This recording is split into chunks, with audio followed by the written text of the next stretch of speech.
COVID-19's changed a lot of things in the NFL, specifically traveling to road games. It's even impacted Titans radio and the team's radio broadcast.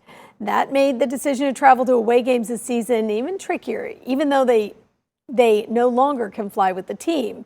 Our Justin Beasley tells us it's a decision they made with the Titans fans in mind.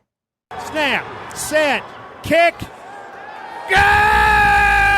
Mike Keith has never missed a Titans game. This weekend at Minnesota will be number 440. He is, after all, the voice of the Titans. Ball is caught! But that streak was in jeopardy this offseason until Titans radio made the decision to travel and broadcast games on the road. I never considered that we wouldn't go. You want to be there to document whatever the history is, and of course 2020 has brought us some history that none of us really wanted. I think we're only 5 radio teams out of the 32 NFL radio teams that are actually traveling this season. We came up with a plan that we could safely do it. Every city is going to be different. But even they have restrictions. Amy Wells, the sideline reporter, will not actually see the sidelines this season.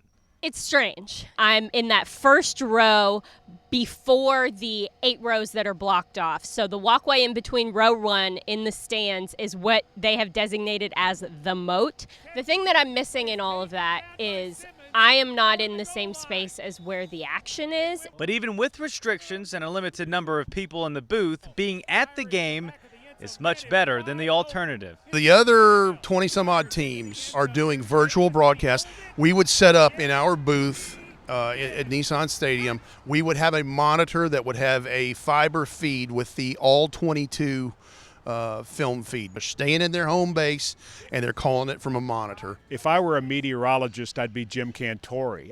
I'm a little crazy. I've always been a little crazy. We're lucky in the sense of who we play and where we go and the restrictions in those cities. Now, Mike Keith understands there are no promises or guarantees beyond tomorrow, but as weird as it sounds, the voice of the Titans could wind up calling a 2020 road game from here inside Nissan Stadium. In Nashville, I'm Justin Beasley, News 4.